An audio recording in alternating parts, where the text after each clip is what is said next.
কারণে আল্লাহ তাআলা ইহুদি নাসারা খ্রিস্টানদেরকে আল্লাহ পাক সব কিছুর ব্যবস্থা করে দিচ্ছেন। ইহুদি নাসারা খ্রিস্টানের দাম আল্লাহর কাছে নাই, মুসলমানের দাম আছে। কার দাম আছে? মুসলমানের দাম আছে। তো ঘটনাটা ঘটছে আমেরিকাতে। আমেরিকার একজন বিখ্যাত ডাক্তার, সেই ডাক্তারের নাম হলো প্রফেসর লুইজি সিং। ডাক্তারের নাম কি? Professor Luigi Singh.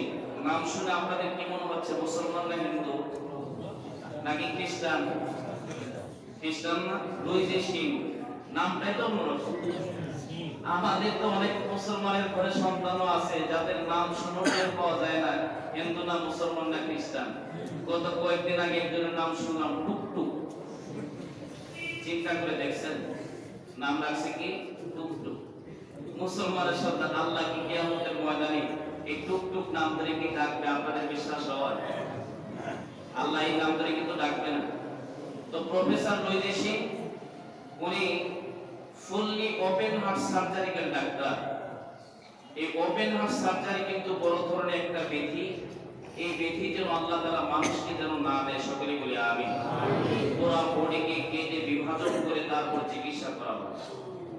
Professor Luigi Singh উনি অপারেশন থিয়েটারে গিয়েছেন অপারেশন করার জন্য, ওপেন হার্ট সার্জারি করার জন্য। পুরো বডিকে যখন বিভাজন করেছে, মাঝখান থেকে যখন হার্টটা বের করেছে, হার্টের মধ্যে প্রফেসর লুইজি সিং কয়েকটা আরবি হরফের একটা সেন্টেন্স দেখতে পেলেন। আরবি হরফের কয়েকটা সেন্টেন্স, বাক্য। সে আরবি হরফগুলি কি? আলিফ লাম লাম হা। বলে তো দেখি উচ্চারণ কি হলো? আল্লাহ। আলিফ লাম লাম হা, আল্লাহ। এখন এই যে আলিফ লাম লাম হা পাশাপাশি হরফগুলি বসে একটা অর্থবোধক সেন্টেন্স তৈরি হয়েছে, শব্দ তৈরি হয়েছে আল্লাহ। কিন্তু প্রফেসর লুইজি সিং রীতিমতো আশ্চর্য হয়ে যাচ্ছে। এতদিন পর্যন্ত অপারেশন করি, কোনদিন হার্টের মধ্যে আরবি লেখা দেখতে পাইলাম না। আজকে হার্টের মধ্যে আরবি লেখা, এই লেখাগুলি পাশাপাশি বসে কোন অর্থ দিয়ে হয়েছে কিনা সে তো বুঝতেছে না, খ্রিস্টান মানুষ। তো তার একজন অ্যাসোসিয়েট প্রফেসর ছিল, সহকারী ছিল, নাম ছিল আব্দুল্লাহ। নাম কি? নাম শুনে কি মনে হচ্ছে? মুসলমান আব্দুল্লাহ, আল্লাহর বান্দা। এই জন্য হাদিসের মধ্যে আসছে যে সবচেয়ে সুন্দর নাম হলো আব্দুল্লাহ এবং আব্দুর রহমান। আজকে আমাদের সন্তানদের নামও কিন্তু সুন্দরভাবে রাখি না, অথচ আল্লাহ তাআলার সিফতি নামে নাম আছে, তারপরে সাহাবীদের নাম আছে, তাবিঈদের নাম আছে, তাবিঈদের নাম আছে, আইম্মায়ে মুজতাহিদের নাম আছে। কোন একটা নামে কি আপনার পছন্দ হলো?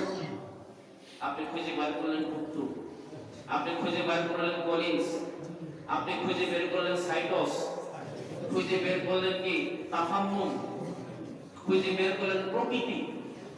আইরে নাম, এই নামগুলি আপনার পছন্দ হলো, অথচ দেখেন বুশ, বাবু বুশ ছিল, ছেলে বুশ ছিল, নাম জর্জ ডব্লিউ বুশ, আরেকটা জর্জ বুশ। তাহলে বুশ নামের মধ্যে কি মজা আছে? বাপের নামও বুশ, ছেলের নামও বুশ। অথচ আমরা মুসলমানের সন্তান, আব্দুল্লাহ নাম পাশের বাড়িতে আছে, পাশের বাড়িতে আব্দুল্লাহ এর কমন নাম, এই নাম রাখা যাবে। এবার প্রফেসর লুইজি সিং তার অ্যাসোসিয়েট প্রফেসর আব্দুল্লাহকে ডেকে বলতেছে, Abdullah please kindly come here, কাছে আসো তো দেখি। আসছে। আব্দুল্লাহর অনেকদিন পর্যন্ত অপারেশন করি কিন্তু কোনদিন হার্টের মধ্যে আরবি লেখা দেখতে পাই নাই। আচ্ছা বলো তো দেখি এই আরবি হরফগুলি পাশাপাশি বসা কোন সেন্টেন্স তৈরি হয়েছে কিনা। তো আব্দুল্লাহ তাকিয়ে দেখার পরে চোখে পানি চলে আসছে। আব্দুল্লাহ কাঁদো কেন? কই স্যার, এই হরফগুলি পাশাপাশি বসে যে সেন্টেন্সটা তৈরি হয়েছে আর কারণ আম্মা সবকে পয়দা করনি ওয়ালা আল্লাহ, এই নামটা হয়েছে কি? আল্লাহ। প্রফেসর লুইজি সিং বলতেছে, আব্দুল্লাহ তোমার মুখের কথা বিলিভ করি না, বিশ্বাস করি না। কই স্যার, আপনি কোন ডকুমেন্ট প্রমাণ আপনার সম্মুখে উপস্থাপন করলে বিশ্বাস করবেন? আমি যদিও খ্রিস্টান কিন্তু তোমাদের কোরআনকে আমি বিশ্বাস করি। সুবহানাল্লাহ। কারণ এই কোরআনকে ভুল ধরতে গিয়ে অনেকে নিজের জীবনের ভুল তৈরি করছে। ডক্টর মরিস বুকাইলি বড় মাপের মানুষ ছিল, ইচ্ছা ছিল কোরআনকে ভুল ধরবে। সৌদি আরবে তার একজন ফ্রেন্ড ছিল, 6 মাস পর্যন্ত তিনি কোরআন সুন্দরভাবে শিখছেন। কিসের জন্য? কোরআনে ভুল ধরার জন্য নাকি আমল করার জন্য? কোরআনে ভুল ধরার জন্য অর্থ সহ শিখছে। ডক্টর মরিস বুখারী বর্ণনা করেন, এই কোরআনকে আমি যতবার পড়ি ততই শুধু মজা পাচ্ছি, যত পড়ি আমি তত আশ্চর্য হয়ে যাচ্ছি। এত বিশাল কোরআন, মনে হয় আটলান্টিক মহাসাগরের সমস্ত পানিগুলি আল্লাহ পাক একটা ঝিনুকের মধ্যে ভরে দিয়েছে। এত বিশাল বড় কোরআন। পরবর্তীতে ডক্টর মরিস বুখারী নিজেই কালেমা পড়ে মুসলমান হয়ে গেলেন। এই জন্য আমি তোমাদের কোরআন নিয়ে বিশ্বাস করি। স্যার একটা অপেক্ষা করেন, আমি কোরআন নিয়ে আসি। এবার আব্দুল্লাহ তার মেইন রুম থেকে একটা কোরআন নিয়ে আসে, বলি কোরআনটা সম্মুখে নিয়ে আসা তার স্যারকে বলতেছে, sir please look at the Quran, এই কোরআনের দিকে তাকান। এই যে দেখেন হার্ডের মধ্যে আলিফ লেখা, কোরআনের মধ্যে আলিফ লেখা, হার্ডের মধ্যে লাম লেখা, আল্লাহ শব্দের আলিফের পর আরেকটা লাম লেখা। তার মানে হার্ডের মধ্যে যেরকম আলিফ লাম লাম হা আছে, আল্লাহ পাকের ইচ্ছায় ওই সহকারী প্রফেসর আব্দুল্লাহ তিনি সুন্দরভাবে কোরআনের ভিতর থেকে আল্লাহ শব্দ তার স্যারকে দেখিয়ে দিলেন। তার স্যারকে যখন দেখাই দিয়েছে, দেখানোর পরে প্রফেসর লইতে সিং বলতেছে, আব্দুল্লাহ তুমি এখন তোমার কাজে যাও, আমি অপারেশন শেষ করে তোমার সঙ্গে আমি কন্টাক্ট করব, আলোচনা করব। অপারেশন শেষ করার পর প্রফেসর লইতে সিং আব্দুল্লাহকে বলতেছে, আব্দুল্লাহ এত বড় ডাক্তার, আমি জীবনে কত অপারেশন করলাম, ওপেন হার্ট সার্জারি, হার্টের মধ্যে কোনোদিন আরবি লেখা দেখতে পাইলাম না। আব্দুল্লাহ আমি সিদ্ধান্ত নিয়েছি, আমি কালেমা পড়ে মুসলমান হয়ে যাব। আমি সিদ্ধান্ত নিয়েছি কালেমা পড়ে মুসলমান হব। আব্দুল্লাহ বলো তো দেখি, তোমাদের ধর্মের মধ্যে যদি আমি নাম লেখাই কত লক্ষ টাকা জমা দেওয়া লাগবে? আব্দুল্লাহ বলতেছে, স্যার আমরা এবং ধর্মের মানুষ, আমাদের রবের নাম হলো আল্লাহ, আমাদের নবীর নাম জনাবে মুহাম্মদ রাসূলুল্লাহ সাল্লাল্লাহু আলাইহি সাল্লাম। আল্লাহ নবী 63 বছর পর্যন্ত মুক্তি পাবে সেই জন্য মেহনত করেছেন, পরিশ্রম করেছেন। আল্লাহর কসম করে বলি, আপনি যদি আমাদের ধর্মের মধ্যে আপনার সুন্দর নামটা লেখান, তাহলে একখানা করে একটা টাকা আমাদের ধর্মে জমা দেওয়া লাগবে না, একটা টাকাও জমা দেওয়া লাগবে না। তো প্রফেসর রুইজি সিং বলতেছে, আব্দুল্লাহ তুমি আমাকে তাড়াতাড়ি মুসলমান বানায় দাও। ওই স্যার মুসলমান হবেন, তোহারাতের মাসালা পড়া করেন, কই তোহারাত আবার কি? তোহারাত কি বোঝে নাকি? হিন্দু খ্রিস্টান যারা আছে ওযু গোসল বোঝে, ওযু ফরজ গোসলে পড়েছে এগুলি বোঝে না, এগুলি তো বোঝে না। এবার সহকারী প্রফেসর তাকে ওযু শিখাই দিয়েছে, গোসল শিখাই দিয়েছে, উনি কালেমা পড়ে মুসলমান হয়েছেন। সুবহানাল্লাহ। এবার প্রফেসর রুইজি সিং আব্দুল্লাহকে বলতেছে, আব্দুল্লাহ আমি যখন মাঝে মধ্যে তোমার এই গ্রহের পাশ দিয়ে যাইতাম, প্রার্থনা করে নিকট দিয়ে যাইতাম, মাঝে মধ্যে তাকায় দেখতাম তোমার দুইখানা হাত উপর দিকে উঠায় রাখছো। কার কাছে কি চাও বলো তো দেখি? কই স্যার এখনো কি বুঝতে পারেন নাই যে লেখা আপনি হাতের মধ্যে দেখা মুসলমান হয়ে গেলেন? আমাদের জীবনের সমস্ত সমস্যার সমাধান যিনি করে দেন তিনি আর কেউ নয়, তিনি হলেন আমাদের আল্লাহ। তিনি কে? আমাদের আল্লাহ তাআলার কাছে আমাদের হায়াতের জিন্দেগীর সমস্ত সমস্যার কথা উঠায় ধরি, সে আল্লাহর কাছে আমরা বলি, নামাজ পড়ি। প্রফেসর রুইজি সিংকে নামাজ পড়া শিখাই দিয়েছে। এই যে মজা পাচ্ছে মুসলমান, কিন্তু আমরা তো জন্মসূত্রেই মুসলমান। আলহামদুলিল্লাহ আমরা জন্মসূত্রেই মুসলমান। নিসফে শাবান, আজকে হলো শাবান মাসের 15 তারিখ রজনী। এই নিসফে শাবানে আমাদের করণীয় কি, আমাদের বর্জনীয় কি? করণীয় দিকটি আমি জুমার সময় আলোচনার মধ্যে বলেছিলাম যে সম্ভব হলে আমরা 3টে কাজ করব। কয়টা কাজ? 3টে কাজ। একটা হলো কি, রাসূল বলেন, ইজা কানা লাইলাতুন নিসফি মিন শাবান ফাকুমু লাইলাহা ওয়া সুমু ইয়াওমাহা। নিসফে শাবানের রজনীতে তোমরা কিয়ামুল লাইল করবে, করে 3 রোজা রাখবে, আর সম্ভব হলে গুরুস্থানে গিয়ে, কবরখানায় গিয়ে তোমরা মুনাজাত করবা, দোয়া দরুদ পড়বা, যারা আম্মা দুনিয়া থেকে চলে গেছে। রাসূল এই আমলটা করেছেন। আম্মা আয়েশা সিদ্দিকা থেকে হাদিস বর্ণিত আছে। এরপরে আল্লাহ হাবিব সাল্লাল্লাহু আলাইহি সাল্লাম, যেটা হাদিস আমি জুমার সময় বলেছিলাম, অসমাপ্ত যে কথাগুলি এগুলি একটু আলোচনা করতে চাচ্ছি ইনশাআল্লাহ। এরপরে রাসূল বললেন, আয়েশা আমি তো গুরুস্থান থেকে আসলাম, জান্নাতুল বাকি থেকে আসলাম, তুমি যদি আমাকে অনুমতি দাও, আজকের এই রজনীটা আমি আল্লাহর ইবাদতের মধ্যে কাটিয়ে দিতে চাই। তো আয়েশা সিদ্দিকা রাদিয়াল্লাহু তাআলা বললেন, অবশ্যই আল্লাহ রাসূল আপনি আমল করবেন।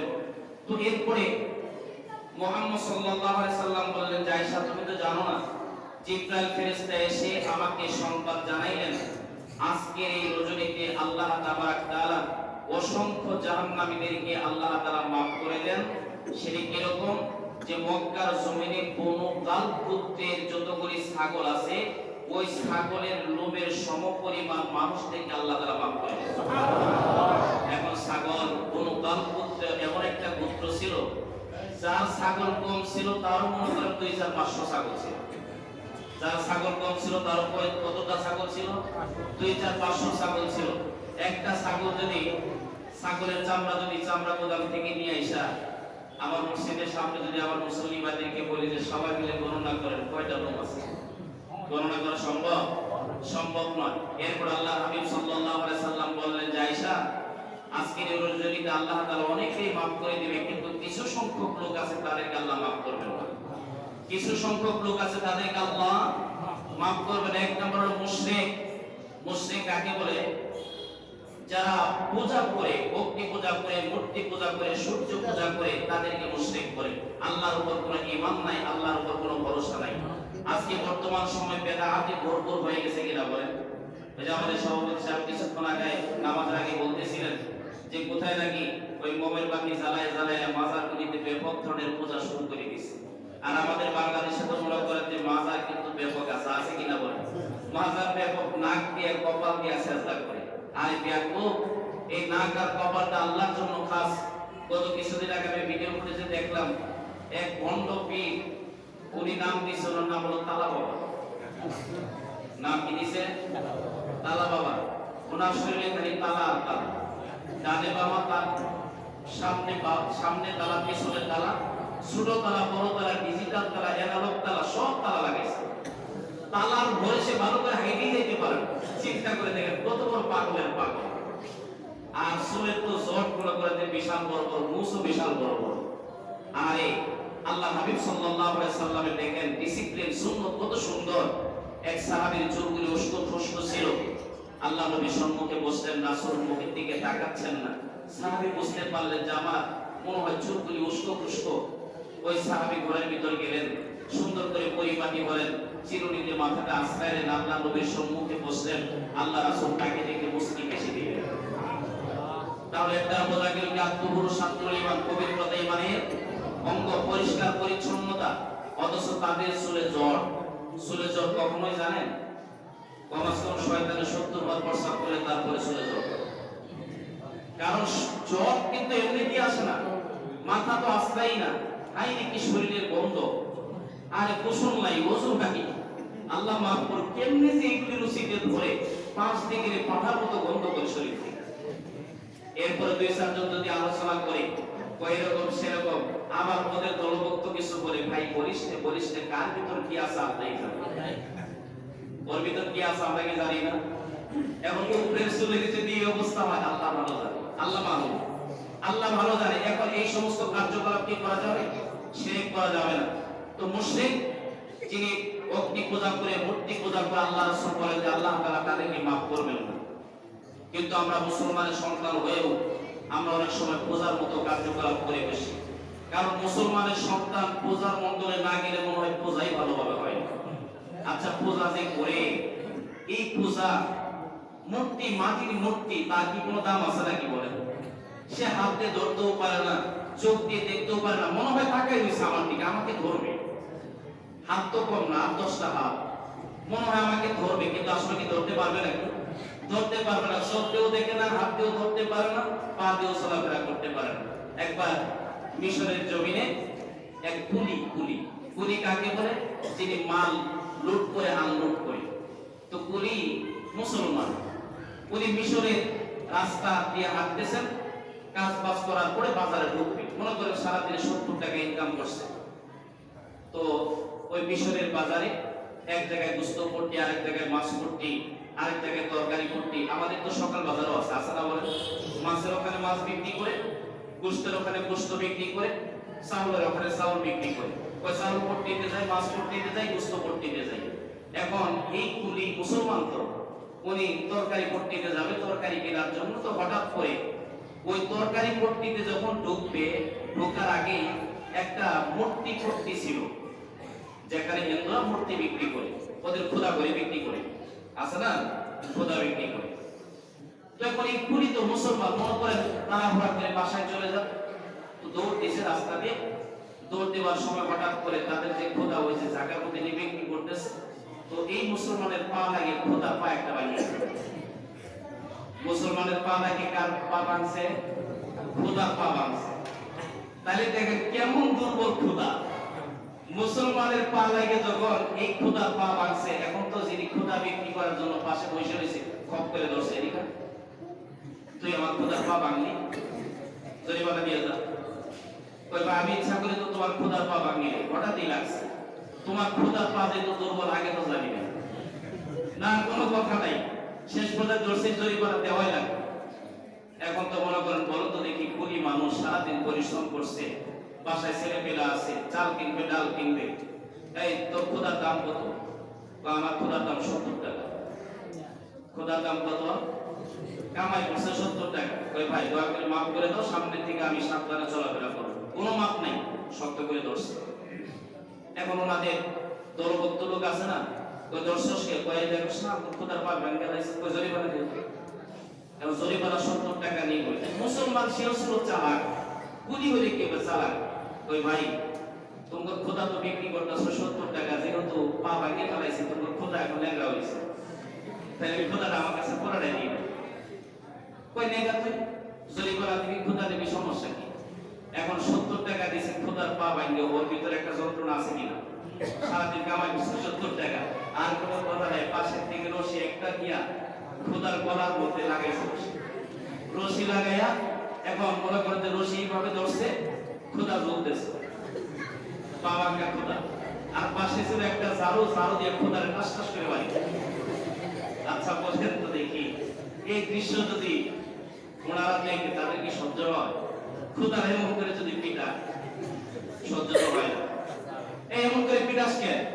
আমার মন যা চায় তাই করবো, কারণ আমি তো কিনে নিছি। আমি এবার শেষ পর্যায়ে ওরা বছর করছে তাড়াতাড়ি, আমাদের বাণিজ্য কিন্তু সব শেষ, ব্যবসা খোদারে কিনে পিটাইতেছে, তাড়াতাড়ি ধরে গিয়া ভাই এই 70 টাকা লাগবো না, এর গোড়ায় দিয়ে দিয়েছি, খোদা আমাকে বাবার কাকুটা আমাদের কাছেই থাক। এখন উনি বলতেছেন আমি তো 70 টাকা দিয়ে কিনছি, 70 টাকা দিয়ে ওরা বিক্রি করবো না। তাহলে কত টাকা? 140 টাকা দেওয়া হবে। এখন যে খোদা বানাইছে সেই খোদা বুদ্ধি শিখাই দিয়েছে মুসলমানদের, সুবহানাল্লাহ। ওটা তো খোদা খোদা তো বাংশি এখন 140 টাকা নিচে বিক্রি করবে না। শেষ পর্যায়ে সবাই মিলে মিশে 140 টাকা দিয়া ওই পা ভাঙা খোদা আবার তারা ফিরাই দিয়েছে, মাঝখান থেকে 70 টাকা লাভ। মুসলমান যখন আল্লাহর গোলামি করে, আল্লাহ তাআলা তখন ইলহামী বুদ্ধি তাকে দান করে দেয়, সুবহানাল্লাহ। এইজন্য মুশরিক যারা অগ্নি পূজা মূর্তি পূজা করে, আল্লাহ তাআলা তাদেরকে maaf করবেন। আজকের এই রজনীতে আমরা সিদ্ধান্ত নেই, আমাদের অনেকের ঘরের মধ্যে কিন্তু মূর্তি আছে, আছে না বলেন? আমাদের বাচ্চারা ছোট সাইজের পুতুল, বড় সাইজের পুতুল, এইগুলি ঘরের ভিতর সুন্দর করে সাজিয়ে রাখছেন। অথচ রাসূলের হাদিস, যে ঘরে কুকুর থাকে, যে ঘরে ছবি থাকে, সেই ঘরে আল্লাহর রহমতের ফেরেশতা প্রবেশ করে না। ঘরটাকে মনে হয় পুরো চিড়িয়াখানা বানাই ফেলেছে, আছে কিনা এরকম? এই বিশাল বড় বড় মোটামুটি বাঘের মতো সাইজ মাটিতে বাঘ বানাই এগুলি ঘরের পাশে সাজায় রাখছে। ছোট বাচ্চা দেখলে, যারা সবসময় দেখে না, দেখলেই ভয় পাবে মনে হয়। আমাদের ঘরগুলি আমলের পরিবেশ নেই, আমাদের ঘরগুলি আমলের পরিবেশ নাই। পারলে ঘরের ভিতর নামাজের একটু জায়গা করেন, ফরজ নামাজ মসজিদে পড়বেন, মাঝে মাঝে সুন্নত নামাজ ঘরের ভিতর পড়বেন। আপনার যদি ছোট ছোট বাচ্চা কাচ্চারা থাকে, দেখবেন আপনার পাশে নামাজে দাঁড়িয়ে গেছে, আপনার পাশে নামাজে দাঁড়িয়ে গেছে। আপনি যখন বলবেন আলহামদুলিল্লাহি রাব্বিল আলামিন, ছোট বাচ্চা তো তেলাওয়াত করতে পারে না, কিন্তু মুখের দিক তাকায় থাকে, আব্বা কি জানি মুখ দিয়া ঠোঁটে নাড়াচাড়া করে, সে পারে না কিন্তু এরপর ঠোঁটটা নাড়াচাড়া করে। বাবা যদি জিজ্ঞাসা করে তুই এমন করিস, কিন্তু আব্বা তুমি যে করো, এই জন্য করতেছে। শিখতেছে কার কাছ থেকে? বাপ মার কাছ থেকে শিখতেছে। আর এখন তো মনে করেন আমরা যারা অভিভাবক আছি, আমাদের বাচ্চাদেরকে শেখাই না, বাচ্চাদের হাতে দিছি তো মোবাইল ধরাইয়া, তারপরে রাতের বেলা টেলিভিশনে সবকিছু কমপ্লিট কইরা শুয়ে পড়ি, ওই সমস্ত নৃত্য ডান্স ছেলেও দেখতেছে, মেয়েও দেখতেছে, বাবাও দেখতেছে। আপনারাই বলেন, এমন যদি হয় ঘরের চিত্র, তাহলে কি সেই করে আল্লাহর রহমতের ফেরেশতা ঢুকবে? এখান থেকে বিরত থাকে। আল্লাহ যেন আমাদের এই সমস্ত বিষয় থেকে বিরত থাকার তৌফিক নসিব করে। আজকে আপনার ঘর থেকে মূর্তিগুলি বের করুন। এরপরে রাসূল বলেন যে যারা জাদু করে আল্লাহ তাআলা তাদেরকে মাফ করবেন। জাদু করা আসিরু হাক্কুন, জাদু হলো সত্য। রাসূল বলেন আসিরু হাক্কুন, জাদু সত্য। আসলে জাদু যে সত্য, বলেন তো দেখি জাদু কি? এটা চোখের বিল কিনা? চোখের বিল কি কিনা? চোখের বিল কি? মুসা আলাইহিস সালাম, এই যে আমার ভাই এডভোকেট নজরুল ইসলাম সাহেব মুসা নবীর কথা বললেন। মুসা আলাইহিস সালাম যখন ফেরাউনের সামনে গেলেন, আর ফেরাউনের জাদুকররা যখন মুসা নবীকে ধরলেন, ধরার পরে জাদুকররাও কিন্তু ছোট ছোট সাপ বানাইছিল লাঠি দিয়ে। আচ্ছা বলেন তো দেখি, আসলে কি লাঠি কি প্রকৃতপক্ষে সাপ হয়েছিল নাকি চোখের দোকা?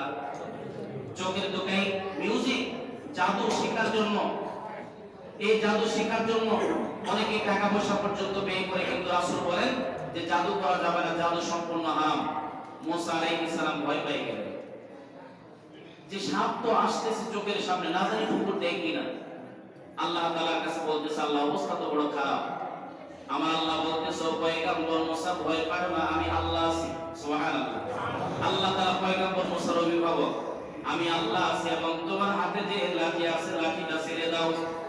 পয়গম্বর মুসা আলাইহিস সালাম বললেন, আল্লাহ সাপে তো আমাকে ধরতেছে, লাঠি ছেড়ে দিলে লাভটা কি? কয় লাঠিটা ছেড়ে দিয়েই দেখো তারপর কি হয়।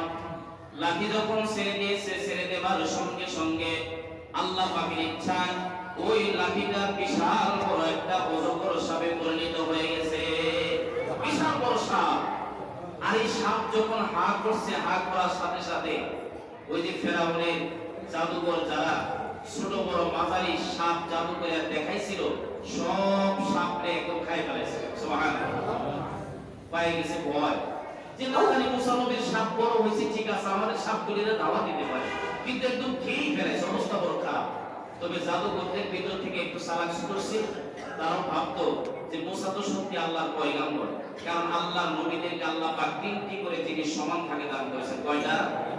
এক নাম্বার উন্নত মানের চরিত্র, কোন পয়গম্বরের জীবনে কোনো কালি নাই, সবার সাথে সুন্দর হাসিমুখী কথাবার্তা বলেছেন। দুই নাম্বার, প্রত্যেক পয়গম্বর আলাইহিস সালাতু ওয়াস সালাম তারা ছিলেন নিষ্পাপ, মাসুম, বেগুনাহ সন্তান, তাদের জীবনের কোনো গুনাহ নাই। আর প্রত্যেক নবী রাসূলদেরকে আল্লাহ পাক মুজিজা দান করেছিলেন। মুজিজা কি দান করেছেন? মুজিজা।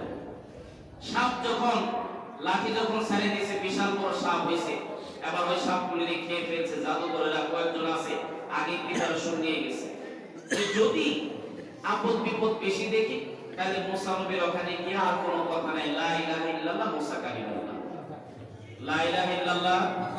আর যদি কোন রকম ফাঁক ফোড়নতে বাইসে আসতে পারি তাহলে তো বেঁচে আসলামই, কিন্তু না, বাঁচার কোনো কায়দা কারণ খুব কমই ছিল। কিছু সংখ্যক দৌড়ায় চলে গেছে, আর বাদ বাকি যারা বেশি ভয় পাইছে, পয়গম্বর মুসা বুঝতে পারেনি, দেন তাড়াতাড়ি কালেমা পড়াই দেন, এক আল্লাহর উপর ঈমান আনলাম, আপনাকে নবী হিসেবে সাব্যস্ত করে নিলাম। সুবহানাল্লাহ। এবার সাপ, মুসা নবী ভয় পেয়ে গেছে, আল্লাহ এ তো বিশাল বড় সাপ হয়ে গেছে, লাঠি সাপ। আল্লাহ বলতেছে, মুসা সোজা হাত ধরো, লা তাখাফ, ভয় করো না। মুসা নবী একটু, আচ্ছা বলো তো, বিশাল বড় একটা সাপ, এই সাপের লেজ যখন ধরতে যাবে ভয় পাবার কথা না? একটু কেমন জানি হাত ধরে একটু আগায় আবার পিছা, ওই না জানি ঠুকুর দেয় কিনা। আল্লাহ বলতেছে, মুসা ভয় পাইস না, আমি তো বললাম কিছু হবে না। মুসা নবী ভয় পাইছে ঠিক, কিন্তু ভয়ের বাস্তবতা ঘটে নাই। সুবহানাল্লাহ। ভয় পাইছে ঠিক, কিন্তু সাপে কি ঠুকুর দিছে নাকি? ঠুকুর দেয় নাই। সাপের লেজ ধরছে, সাপ আবার কি হয়ে গেছে? আলহামদুলিল্লাহ, লাঠি হয়ে গেছে। সুবহানাল্লাহ। মুসা নবীর উম্মতটা কিন্তু কষ্ট কম দেয় নাই, মুসা নবীর অনেক কষ্ট দিয়েছে। আর আল্লাহ পাকও কিন্তু বনী ইসরাঈলদেরকে সিস্টেমে ফেলে শায়েস্তা কম করেনি। মুসা নবীর 7টা মুজিজা ছিল। কয়টা? মুসা নবীর 9টা মুজিজা ছিল, ঈসা নবীর ছিল 7টা। এই 9টা মুজিজার মধ্যে একটা তো লাঠি ছিল, আর একটা ছিল বকুন। কি ছিল বলেন? বকুন, যেগুলি মাথায় হয়, বকুন, পঙ্গপাল, রক্ত, ব্যাঙ, তারপর ফসলের ক্ষয়ক্ষতি, এগুলি মুসা নবীর মুজিজা ছিল। শুক্র হাত, হাত বগলের নিচ থেকে বের করতেন, এরপর অন্ধকার রজনীত যদি হাতের তালু দেখাতেন, দিনের আলোর মতো সুন্দর লাইট হয়ে যেত। সুবহানাল্লাহ। এটা মুসা নবীর মুজিজা ছিল। উম্মতরা এসে বলতেছে, নবী গো আপনি একটু আল্লাহর কাছে বল, আল্লাহ বিপদ আপদ দূর করে দিন। কিন্তু মুসা নবী আল্লাহর কাছে দোয়া করছে যে আল্লাহ উম্মতের যন্ত্রণায় আর বাঁচিয়ে এদেরকে একটা সিস্টেম করেন। আল্লাহ দোয়া কবুল করছে, কবুল করে দিছে হুকুম। কি দিছে? উকুন দিছে, এখন মাথার ভিতর উকুন আর উকুন, শুধু কেমন জানি উকুনের জ্বালা পোড়া সবাই অস্থির হয়ে গেছে। ভাত রান্না করে রাখছে পাতিলের মধ্যে, উপরে ঢাকনাতে ঢেকে রাখছে। ঢাকনা যখন সরাইছে দেখতেছে ভাত আর না খেলে উকুনের একদম ডেক্সি ভর্তি হয়ে গেছে। অবস্থা খারাপ না বলেন? খাইতে পারে না, শুইতে পারে না, বিছানায় যায় সেখানে উকুন, বাথরুমে যায় সেখানে উকুন। নবীর কাছে গেছে, নবী গো আল্লাহর কাছে বল না, আল্লাহ বলে বিপদ থেকে দূর করে দেয়, আর আমরা কোনোদিন আপনার সাথে বেয়াদবি করব না। মুসা নবী আবার আল্লাহর কাছে দোয়া করছে, আল্লাহ আমার উম্মতরা বুঝছে, আর এমনটা করব না, এরকম বিপদ আপদ দূর করে দেন। কিন্তু কয়েকদিন ঠিকঠাক মতো চলছে, তারপরে দিন আবার যেই সেই, কিছুদিন পর আবার যেই সেই। আল্লাহ পাক দিছে ব্যাংক, কি দিছে বলেন? এই ব্যাংক বলতে সোনালী ব্যাংক, রূপালী ব্যাংক না, ব্যাংক হয়েছে যেগুলি ডাউলা ব্যাংক। যদিও ব্যাংকে তেমন ক্ষতি করে না, কিন্তু লাভকে যদি একটা ব্যাংক উপরের থেকে এখানে পড়ে তাহলে তো লাভ আমরাও দিব। ভয় আছে কিনা বলেন? এবার ব্যাংক আর ব্যাংক, এমন ব্যাংক ভাত টাত রান্না করে রাখছে, পাতিল ঢেকে রাখছে, খুলছে ঢাকনা, দেখতেছে পাতিলের মধ্যে ব্যাংক খালি লাগাইতেছে। এতটা অবস্থা খারাপ। এইভাবে অনেকগুলি সিস্টেম করলেন, কিন্তু না, কোনোভাবে তারা মানে না। শেষ পর্যায়ে আল্লাহ পাক সিস্টেমে ফেলাই দিলেন, অনেকেই মারা গেল। আর আসলগুলি তো তারা আলহামদুলিল্লাহ ঠিকঠাক মতো ওদিকে যেতে চাচ্ছি না। জাদু করা আসসিহরু হাক্কুন, জাদু কিন্তু সত্য, জাদু করা যাবে না। আর জাদুর প্রভাব কিন্তু মানুষের উপর বিস্তার করে, এটা হাদিসের মধ্যে আসছে। এই জাদু সব আমাদের নবী জনাবে মুহাম্মদ রাসূলুল্লাহ সাল্লাল্লাহু আলাইহি সাল্লামের উপরও করেছে। আপনারা শুনেছেন না? আল্লাহর নবীকে জাদু করেছিল। কে জাদু করেছিল? লাবিদ বিন আসেম। তার নামটা কি ছিল? লাবিদ বিন আসেম। আল্লাহর নবীকে জাদু করছে, কোনোভাবে রাসূলকে আটকাইতে পারে না। আল্লাহর নবী নিকটে ইহুদির একটা সন্তান কাজের লোক ছিল। এখন ওই যে লাবিদ ইবনে আসেম ওই সময় শ্রেষ্ঠ জাদুকর ছিল। মক্কার কিছু কাফের নেতারা তিনটা আশরাফি, মানে তিনটে টাকা, ওই জাদুকরকে দিয়ে বলতেছে, তুমি তো জানো মুহাম্মদ আমাদের বিরুদ্ধে কথা বলে, আমাদের ধর্মের বিরুদ্ধে কথা বলে, কোনোভাবে আটকাইতে পারি না। মুহাম্মদের বিরুদ্ধে একটা কিছু করো, জাদু করো। ওই জাদু যে করব, জাদু করার জন্য কিছু প্রয়োজনীয় জিনিসপত্র লাগবে। ওই কি লাগবে? ওই মুহাম্মদ যে চিরুনিতে মাথা আছড়ায়, আল্লাহর নবীর মুহাম্মদের মাথায় কিছু চুল লাগবে। ওই চুল কোথায় পাবো? এমনি তার চুল টানতে উঠানো যাবে না। আর আল্লাহ নবী যেহেতু সুন্নতি বাপরি ছিল, তো শেষ পর্যায়ে ওই ইহুদির সন্তানটা চিরুনি নিচের নেবার পরে চিরুনির মধ্যে কয়েকটা চুল ছিল। এই চুল আলা চিরুনি ওই লাবিদ বিন আসিমের কাছে দিয়েছে। দেওয়ার পরে উনি ওই চিরুনির মধ্যে আল্লাহর নবীর চুল দিয়ে 11টা গিট্টো দিয়েছে। কয়টা? এরপরে মম দিয়ে একটা পুতুল বানাইছে, মম দিয়ে পুতুল বানাইয়া 11টা খেজুরের কাঁটা ওই পুতুলের মধ্যে একদম লাগাই দিছে, গেড়ে গেড়ে দিছে। লাগাই দেওয়ার পরে যাতে করে আল্লাহর নবীর শরীরের মধ্যে যন্ত্রণা শুরু হয়ে যায়। এই জাদুটা করার পরে একটা কূপ, কুয়ার নিচে যখন ওই যে মনে করেন চিরুনি, চুল দিয়া, গিট্টো দেয়া, এমনকি পুতুলের মধ্যে যে কাঁটা বিধানো ছিল, এটা কূপের নিচে সুন্দর করে ইট দিয়া চাপা দিয়ে রেখেছে। এই জাদু করার পর 1 মাস 2 মাস পর্যন্ত আল্লাহর নবীর শরীরে কোনো আসর হয় নাই, প্রভাব হয় নাই। দীর্ঘ 6 মাস পর আল্লাহ হাবিব সাল্লাল্লাহু আলাইহি সাল্লাম জাদুর প্রভাবে কষ্ট পেতে লাগলেন। আল্লাহর পয়গম্বরের শরীরটা ক্ষীণ হওয়া শুরু হয়ে গেল। আল্লাহর পয়গম্বর কেমন জানি কোনো কাজ করে মজা পায় না। একটা কাজ করছে কিন্তু করে নাই, একটা কাজ করছে রাসূল ভাবতেছে কাজটা আমি করছি, আসলে আল্লাহর নবী করে নাই। কোনো কাজ করেন নাই, কিন্তু মনে হয় কাজটা করছে। আল্লাহর পয়গম্বর একজন বিবির ঘরে গিয়েছেন মনে হয়, কিন্তু আসলে বিবির ঘরে যায় নাই। এমন একটা অবস্থা শুরু হয়ে গেল।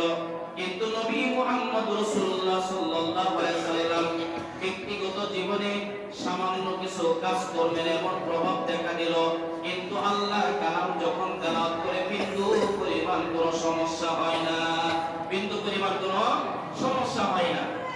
আল্লাহর পয়গম্বর 6 মাস পরে যখন খুব অসুস্থ হয়ে গেলেন, আম্মা জান আয়েশা সিদ্দিকা রাদিয়াল্লাহু তাআলা আনহা ঘরে গেলেন। যাবার পর বলতেছেন, আয়েশা চলো আমরা আল্লাহর কাছে দোয়া করি, আল্লাহ পাক যেন আমাকে সুস্থতা দান করে দেয়। কয় আপনার কি হয়েছে, এমনটা কেন করেন? কয় বুঝি না, তুমিও আল্লাহর কাছে হাত উঠাও, আমিও আল্লাহর কাছে হাত উঠাই। গভীর রজনীতে আম্মা আয়েশা সিদ্দিকা রাদিয়াল্লাহু তাআলা আনহা এবং আল্লাহর পয়গম্বর আল্লাহর কাছে হাত উঠাইলেন, দোয়া করতেছেন, আল্লাহ মেহেরবানি করে তুমি সুস্থতা দান করে দাও। এই কথা বলার পর নবী মুহাম্মদুর রাসূলুল্লাহ সাল্লাল্লাহু আলাইহি সাল্লাম ঘুমের ঘরে চলে গিয়েছেন।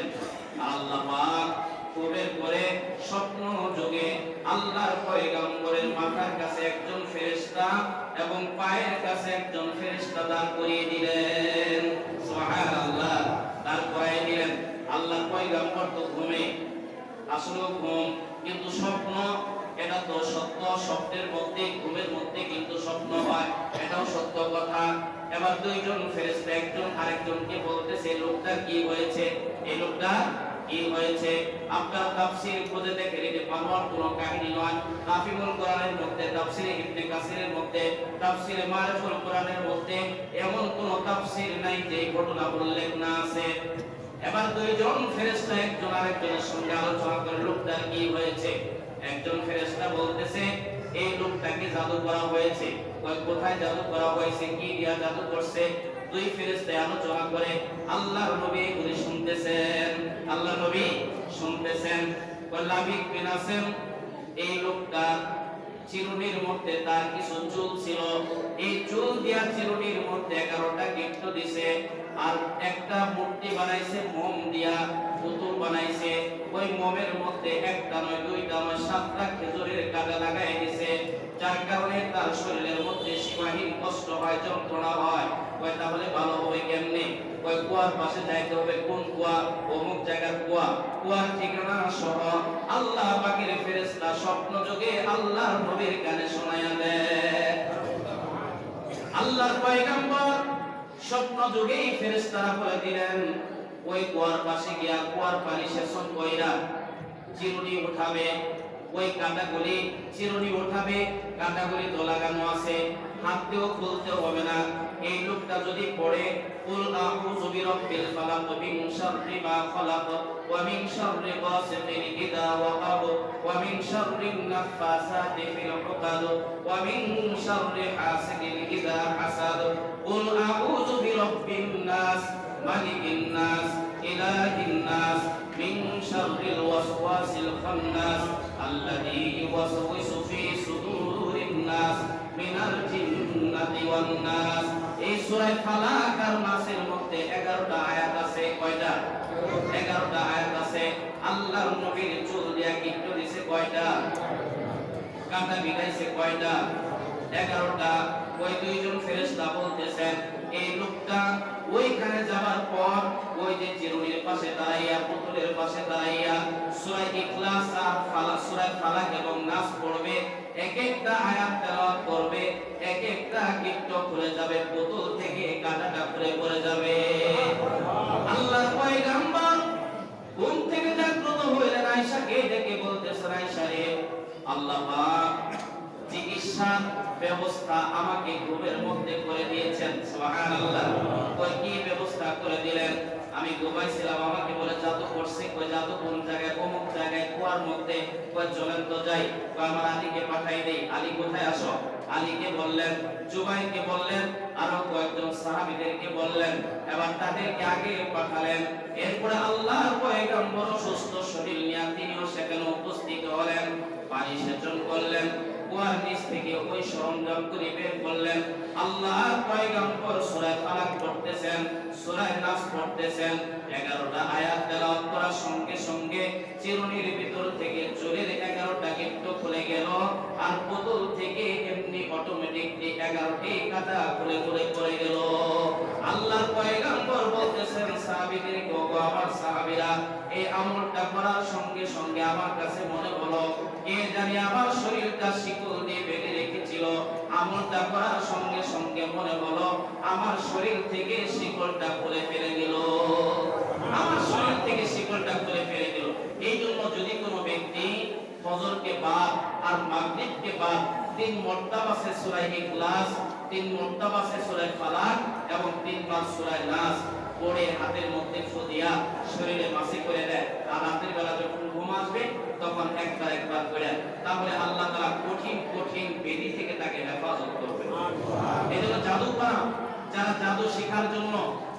অনেকেই সরঞ্জাম ইউজ করেন, ব্যবহার করেন। আজকে থেকে সিদ্ধান্ত নিব জাদু আর করব না, জাদু আর করব না। এখন থেকে আপনারাও এই আমলটা করব যে জাদুর প্রভাব থেকে আল্লাহ যেন হেফাজত করে। কিছু অভদ্র লোকজন আছেন, একজন মেয়ের সাথে প্রেম নিবেদন করছে, বিবাহ হয় নাই, আল্লাহ কপালে লিখে রাখে নাই। কিছু কিছু কবিরাজ আছে যারা বর্তমান সময়ে দেখবেন ওই টেলিভিশনের পর্দায় এর পর্যন্ত দেয়, আছে না বলেন?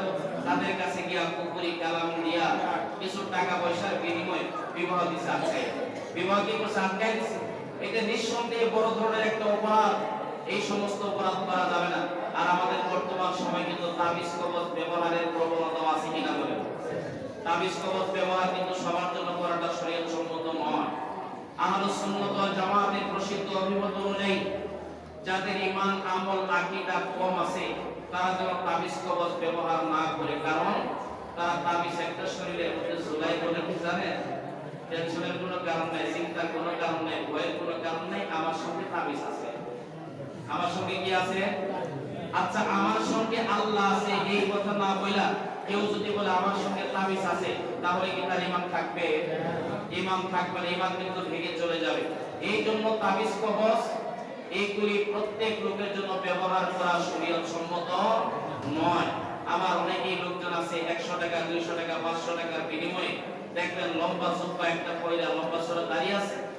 এই জুব্বা পয়রা দাড়ি গালের মধ্যে লম্বা সরা রাইখা তারা বিভিন্ন ধরনের গুনাহের কাজে লিপ্ত করতেছে। নিজেরাও মানুষদেরকেও ওই সমস্ত ভণ্ড আলেম ওলামাদের থেকে আমাদের দূরে থাকার প্রয়োজন আছে কিনা? আল্লাহ যেন আমল করার তৌফিক নসিব করে, বলি আমিন। তাহলে আল্লাহর নবী বললেন কি যে যারা মুশরিক তাদেরকে আল্লাহ মাফ করবেন না, যারা সিহর, যারা জাদু করে তাদেরকে আল্লাহ তাআলা মাফ করবেন না। নাম্বার 3, আল্লাহ রাসূল বলেন যারা বাপ্পার অবাধ্য সন্তান আল্লাহ তাআলা তাদেরকেও মাফ করবেন না। অবাধ্য সন্তান আমরা তো আছি, বাপ মা যদি একটা কথা বলে সন্তান দেখবেন কথাগুলি মানতেই চায় না, আছে কিনা এরকম সন্তান? অথচ এই সন্তান যখন মার পেটে থাকে, মা কত কষ্ট করে সিজার করতে নিয়ে যাবে, সন্তান প্রসব করবে, অনেক সময় স্বামীর হাত ধরে কান্নাকাটি করে তার স্ত্রী। স্বামী বলে বিবি তুমি কান্নাকাটি কেন করো? কয় স্বামী এই জেনে সংসারের চাবিটা আপনি ধরে রাখেন, আমার পেটের মধ্যে সন্তান সিজার করতে আমাকে নিয়ে যাচ্ছে, সন্তান প্রসব করার সময় না জানি আমি দুনিয়া থেকে চলে যাই কিনা, মারা যাই কিনা। ও স্বামী, আমি যদি মারা যাই মেহেরবানি করে আপনি আমাকে মাফ করে দিয়েন। আর সন্তান যদি জীবিত থাকে আমার কলিজার টুকরা সন্তান যেন কষ্ট না পায়। এমন কথা বলে কিনা বলেন? ওই জনম দুঃখী মা কত কষ্ট করে সন্তানকে পেটে ধারণ করে দুনিয়াতে ভূমিষ্ঠ করলো, সন্তানকে তিল তিল করে বড় করে তুললো, সন্তানকে বিবাহ শাদী করার। এমন কিছু অবাধ্য সন্তান আছে যারা বাপ্পা থেকে বিরূপ হয়ে যায়, আলাদা হয়ে যায়, আছে কিনা এরকম বলেন? আলাদা হয়ে যায়। সন্তান 3 জন 4 জন, অথচ একটা বাবা 3-4 জন সন্তানের কাছে জায়গা হয় না। একটা মা 3-4 জন সন্তানের কাছে জায়গা হয় না। ছোটটাই বলে বাবা বড়টার কাছে যাও, বড়টা বলে বাবা তুমি মেজোটার কাছে যাও। বড় ছেলের বউ সন্তানকে তার বাবাকে বকাবকি করে, ছোট ছেলের বউ তার শ্বশুরকে বকাবকি করে। দেখা যায় এই দোয়ার পরিবর্তন করতে করতে, ওই দোয়ার পরিবর্তন করতে করতে বৃদ্ধ বাবা আরো বৃদ্ধ হয়ে যায়। কত কষ্ট বুকের মধ্যে লালন করে, এরপরও সন্তানের মুখের দিক তাকায়া প্রতিবাদ করার সাহস হয় না। আছে কিনা এরকম? অনেকে বলেন। আজকে চিন্তা করে দেখেন, আমরা যারা গরিব করে সন্তান, বাবা সন্তানকে লেখাপড়া করার, সকালবেলা যখন হোটেলের পাশ দিয়ে বাবা যায়, 2 সন্তান লেখাপড়া করে, মেয়েটা লেখাপড়া করে, হোটেলের মধ্যে সুন্দর করে রুটি ভেজে রাখে। কত মানুষ রুটি খায়, ওই যে বাবাটা পকেটে টাকা নাই, বা 50 টাকা 100 টাকা আছে, টাকার দিকে টাকা, বাবারও মন চায় হোটেলে গিয়ে একটা রুটি খাবে, একটা ডিম খাবে, বা অন্য কিছু কিনে খাবে। কিন্তু সন্তানের দিকে যখন তাকায়, সন্তানকে কলম কিনে দিতে হবে, সন্তানকে খাতা কিনে দিতে হবে। ওই যে বাবার মন চাইলো হোটেলের মধ্যে একটা রুটি খাবে, কিন্তু সন্তানের কলমের কথা চিন্তা করে, সন্তানের খাতার কথা চিন্তা করে বাবা হোটেলের মধ্যে না 2টা রুটি না খাইয়া সন্তানের জন্য কলম কিনে দিল, এরপরে খাতা কিনে দিল। এই সন্তান একদিন বড় হয়ে বড় অফিসার হয়, এই সন্তান বড় হয়ে একদিন চাকরি বাকরি করে, কিন্তু এমন সংসারে জীবনে আবদ্ধ হয়ে গেছে, বাবার খবর নিতে পারে না। ছেলে কামাই রুজি করে ঠিক, কিন্তু এখন বাবার কাছে টাকা দেয় না।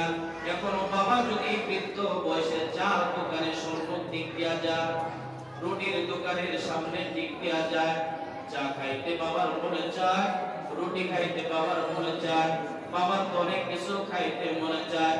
ওই যে ছোটবেলায় পকেটে টাকা ছিল, আপনার আমার লেখাপড়ার দিকে তাকায় বাবা খাইতে পারে নাই, আজকে বাবার খাইতে মনে চায়, কিন্তু পকেটের দিকে তাকায় দেখে একটা টাকাও পকেটে নাই। এরকম হয় কিনা বলেন?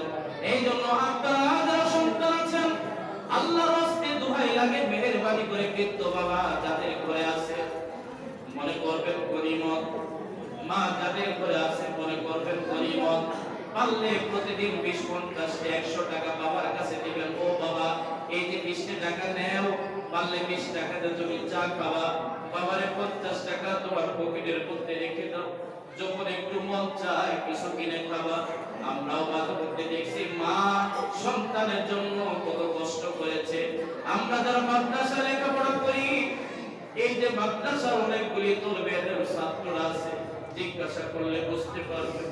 আল্লাহর কসম করে বলি, বাবা টাকা দিয়া দিছে, মার কাছে টাকা নাই, এরপর বাবার কাছ থেকে কেমন জানি গোপনে গোপনে 10-20 টাকা নিয়ে সন্তানের হাতে খুঁজে গিয়ে বলে, বাবারে 20 টাকা দিয়ে 2টা রুটি কিনে খাই, ভালো করে লেখাপড়া করিস।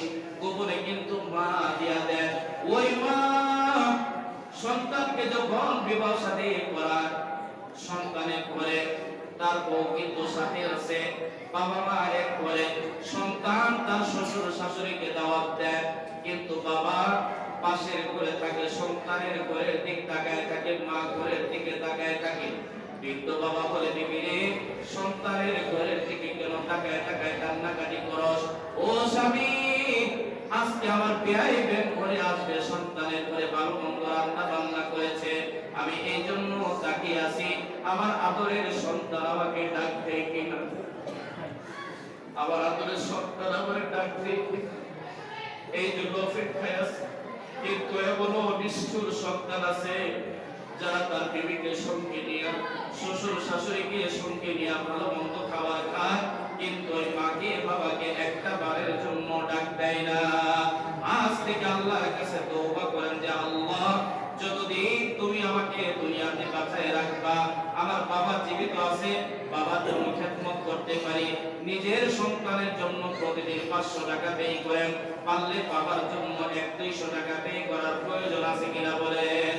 আল্লাহ পয়গম্বর বলতেছেন, যারা বাবার অবাধ্য সন্তান আল্লাহ পাক তাদেরকে মাফ করবেন না। অসংখ্য হাদিস আছে, অসংখ্য হাদিস মার খেদমত কিভাবে করতে হয়। আল্লাহর হাবিব জনাবে মুহাম্মদ রাসূলুল্লাহ সাল্লাল্লাহু আলাইহি সাল্লাম একদিন সাহাবীদের সঙ্গে বসা, মা হালিমাতুস সাদিয়া, আল্লাহর নবীর দুধ মা, আল্লাহর নবীর দুধ মা হালিমাতুস সাদিয়া আল্লাহর নবীর কাছে আসলেন। আল্লাহর পয়গম্বর লাফ দিয়ে দাঁড়ায় গেলেন। আল্লাহর নবীর গায়ের যে চাদর আছে, ওই চাদরটা জমিনের মধ্যে বিছায়া দিলেন, চাদরটা জমিনে বিছায়া দিলেন। সাহাবীরা প্রশ্ন করতেছে, আল্লাহর পয়গম্বর, এত সম্মান আপনি এই মহিলাকে দিলেন, এই মহিলাটাকে দয়া করে বলেন। আল্লাহর নবী বলতেছে, ওগো আমার সাহাবীরা, তোমরা কি চিনো না? ইনি আর কেউ নয়, ইনি বলেন আমার দুধ মা হালিমাতুস সাদিয়া। আল্লাহর পয়গম্বর যে মার পেটে ছিলেন না, দুধ পান করেছেন কিছুদিন, যার কারণে এমন সম্মান। আবার নবীর মা যদি দুনিয়াতে জীবিত থাকতো, আল্লাহর পয়গম্বর মার খেদমত করে পৃথিবীর ইতিহাসে একটা নতুন দিগন্তের ইতিহাস সৃষ্টি করে যাইতেন। আল্লাহর পয়গম্বর মাকে খেদমত করার সুযোগ পায় নাই, বাবারও খেদমত করার সুযোগ পায় নাই।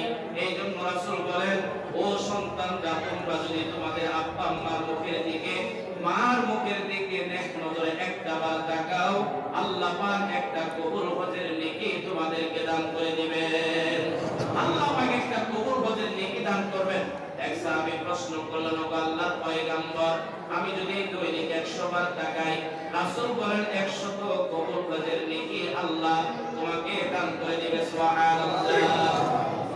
ওয়াজকুরনি নাম আপনারা শুনছেন কিনা? ওয়াজকুরনি তিনি তাবী ছিলেন কিন্তু সাহাবী ছিলেন না। ইয়ামেনের কোরআন এলাকায় তার বাসা বাড়ি ছিল। আল্লাহর পয়গম্বরকে দেখার মতো সুযোগ তার ছিল, কিন্তু দেখার মতো সুযোগ পায় নাই।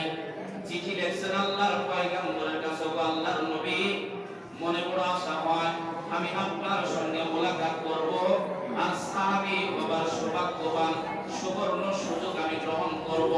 কারণ সাহাবীদের ইজ্জত আর সম্মান যেমন, এই যে পৃথিবীর জমিনে হাজারো ওলি আল্লাহ আছে কিনা বলেন, সমস্ত ওলিদেরকে যদি এক পাল্লায় রাখা হয়, আর আপনা একজন সাহাবীকে যদি অন্য পাল্লায় রাখা হয়, একজন সাহাবীর আমলটা অনেক অনেক গুণ ভারী হয়ে যাবে। কারণ আল্লাহ পাক বলেন, রাদিয়াল্লাহু আনহুম ওয়া রাদু আন, আমি আল্লাহ সাহাবীদের প্রতি খুশি, সাহাবীরাও আমার প্রতি খুশি।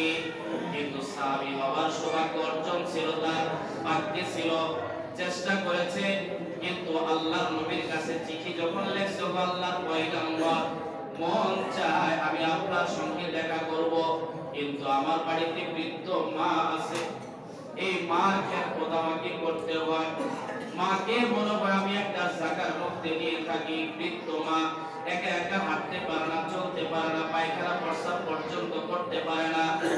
একদিন না একদিন দেখবেন, আমরা যখন ছোট ছিলাম আমাদের মা আমাদের বাবা করে নিয়ে কিন্তু আমাদেরকে বাথরুম করাইছে কিনা বলেন, বাথরুম করাইছে। কিন্তু ওই বাবা যখন বৃদ্ধ হয়ে যায়, ঘরের মধ্যে যদি একবার প্রস্রাব করে, তাহলে ছেলে কেমন জানি বাবাকে ঘৃণার চোখে দেখে। এবার ওই ওয়াসকুরনি রাহমাতুল্লাহি আলাইহি আল্লাহর পয়গম্বরের কাছে চিঠি লিখলেন, ও আল্লাহর নবী, মনে চায় আপনার সঙ্গে আমি দেখা করব, কিন্তু বৃদ্ধ মা আছে, আমার খেদমত করা লাগে।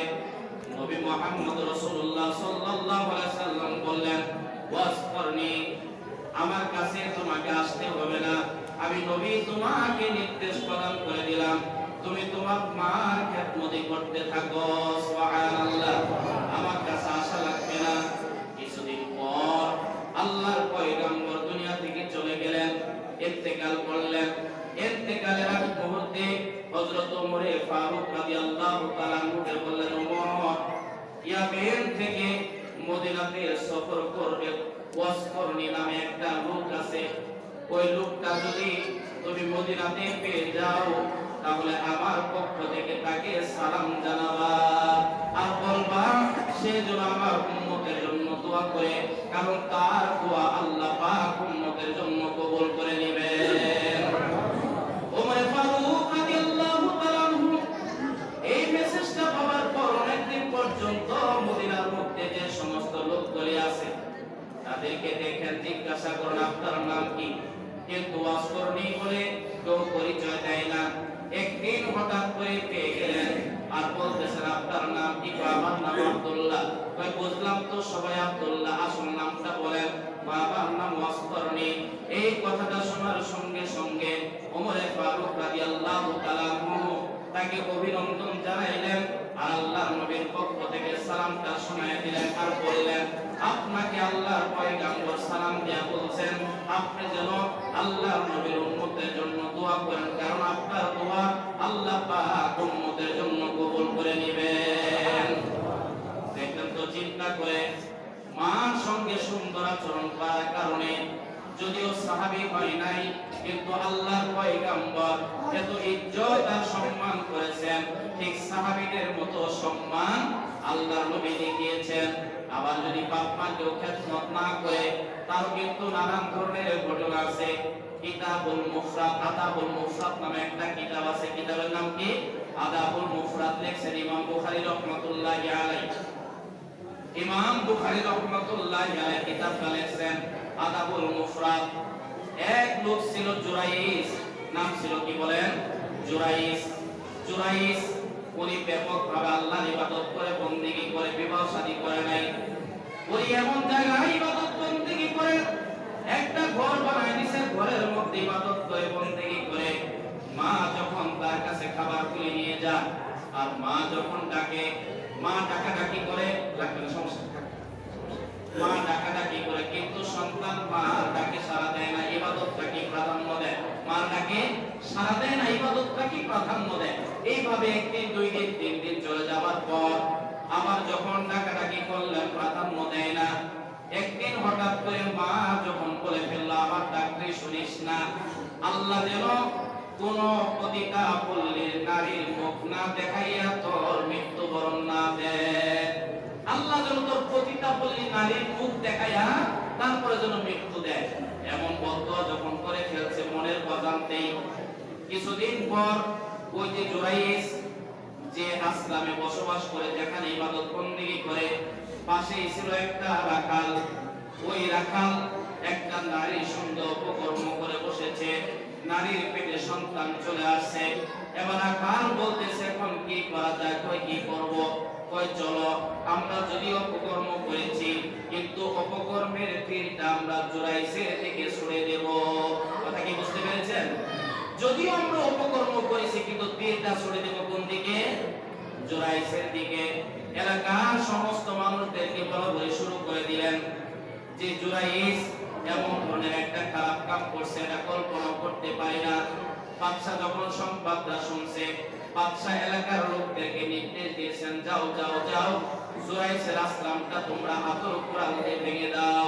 হাতর কুড়াল দিয়ে যখন ভেঙে দিছে, ভেঙে দেওয়ার পরে জুরাইসের গলার মধ্যে রশি লাগাইছে, হাতের মধ্যে রশি লাগাইছে, টেনে টেনে যখন বাদশার দরবারে নিয়ে আসতেছেন, ইতিমধ্যে কিছু পতিতা পল্লীর নারী পাশে ছিল, আর জুরাইস ওই নারীদের দিকে তাকায় আর মুস্কি মুস্কি হাসে।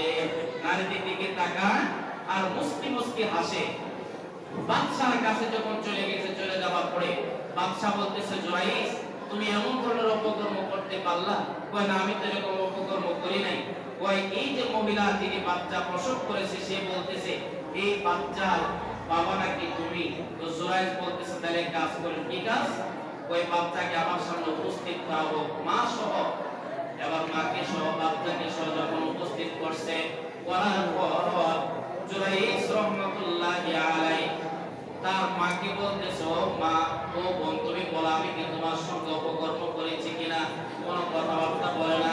বাদশাকে বলতেছে, বাদশা এই মহিলার তো বলা লাগবে না, এই বাচ্চাকে টার্গেট করে আমি বলতে চাই, এই বাচ্চাই কিন্তু বলে দিবে তার প্রকৃত বাবাকে।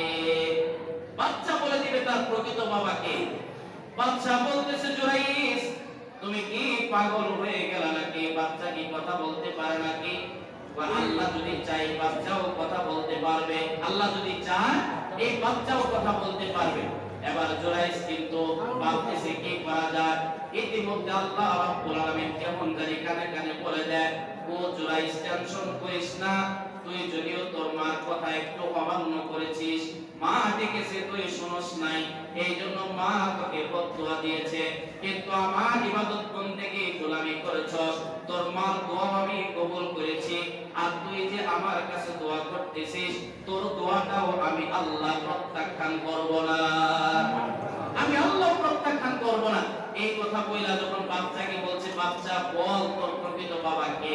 ছোট্ট বাচ্চার জবান দিয়ে আল্লাহ কথা ফুটাই দিলেন, ও বাদশা, জুরাইস আমার আসল বাবা নয়, আমার আসল বাবা হলো ওই যে দুষ্ট রাখাল, ওই রাখালটা হলো আমার আসল বাবা।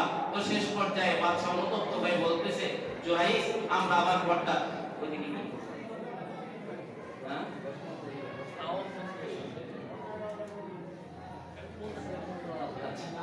আমার একটু কষ্ট হচ্ছে, দোয়া করেন আল্লাহ তাআলা জবাব দিতে কথা বলাই দেয়, লম্বা ছিল সব।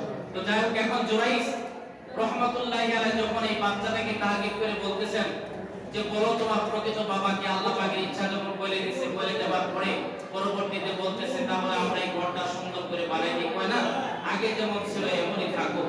তাহলে সন্তানের দোয়া বাপ মার জন্য, সন্তানের দোয়া কবুল হয়, সন্তানের জন্য বাপ মার দোয়া কবুল হয়। এরপরে রাসূল বলেন, আমি অধিকার যাব না, এরপরে রাসূল বলেন, যারা মদ্যপান করে, যারা মদ খায়, কথাগুলি ভালো করে শোনার চেষ্টা করি, যারা মদ্যপান করে, যারা মদ খায়, আল্লাহ তাআলা তাদেরকেও মাফ করবে। কিছু যুবক ছেলেপেলেরা আছে যারা মাদক এবং মাদক জাতীয় দ্রব্য সেবন করে, আছে কিনা বলে? মাদক এবং মাদক জাতীয় দ্রব্য সেবন করে, মাদক বলতে শুধুমাত্র গাঁজাই খালি মাদক নয়, এরপরে বিভিন্ন ধরনের ইয়াবা ট্যাবলেট, সীসা, সানাগ্রা, বায়াগ্রা, আরো যে কত ধরনের মদ বাংলাদেশে আছে। আমি একটি পেপার করেছিলাম যে প্রায় 27 ধরনের মদ আমাদের বাংলাদেশে আছে, 27 ধরনের মাদক দ্রব্য। অথচ আমার আল্লাহ রাব্বুল আলামিন বলেন, ইয়া আইয়ুহাল্লাযীনা আমানু ইন্নামাল খামরু ওয়াল মাইসিরু ওয়াল আনসাবু ওয়াল আজলাম রিজসুম মিন আমালিশ শাইতান ফাজতানিবুহু লাআল্লাকুম তুফলিহুন। আল্লাহ পাক বলতেছেন, ও ঈমানদার বান্দারা, নিশ্চয় মদ, জুয়া, মূর্তি, ভাগ্য নির্ধারক তীর আল্লাহ তাআলা স্থায়ীভাবে হারাম করেছেন। আল্লাহ পাক হারাম করে দিয়েছেন মদ। কারণ আগেকার সময়ে মক্কার মানুষরা কিন্তু মদ পান করত বেশি, মক্কার মানুষরা মদ বেশি পান করতে। এই যে দেখেন আপনারা যারা আমার সামনে উপস্থিত আছেন, আপনাদেরকে যদি জিজ্ঞাসা করি যে ভাই গত 24 ঘন্টায় আপনারা পানি পান করেন নাই কে, এমন কোন লোক আছেন কিনা? আচ্ছা সবাই বলবে কিনা যে আমি পানি পান করি নাই, এই কি তো বলবে নাকি? মজমার মধ্যে সবাই কি বলবে যে হ্যাঁ আমি পানি পান করেছি, 24 ঘন্টার ভিতরে যে কয়বার করছি তারও হিসাব নাই। কিন্তু মক্কার মানুষরা মদের প্রতি এমন আসক্ত ছিল যে যদি মক্কার মানুষদেরকে যে সময় মদ খাওয়া কিছুটা শরীয়ত সম্মত ওই সময় ছিল, তখন যদি তাদেরকে জিজ্ঞাসা করা হতো যে তোমরা গত 24 ঘন্টার ভিতরে মদ পান করো নাই কে কে, মনে করেন 2-4-500 লোক থাকলে কেউ হাত উঠাইত না। হয়তো বা 2-4 লক্ষ লোক থাকলে 2-1 লোক হয়তো বা হাত উঠায় বলতো যে আমি মদ পান করি নাই। কথাটা কি বুঝতে পারছেন? আমি মদ পান করি নাই।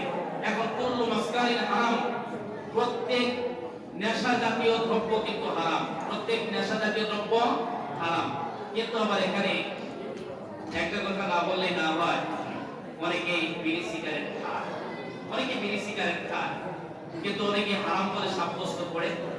কিন্তু আসলে দেখেন বিড়ি সিগারেট যারা খায় স্বাস্থ্যের জন্য ক্ষতিকর, কিন্তু সরাসরি এটা হারাম ওইভাবে বলবো না। কারণ বিড়ি সিগারেট হারাম যেটা সাব্যস্ত করতে হয় সেটা কোরআন থেকে সরাসরি নস থাকতে হয়, দলিল থাকতে হয়, বা পরিপূর্ণ মাতলামি থাকতে হয়।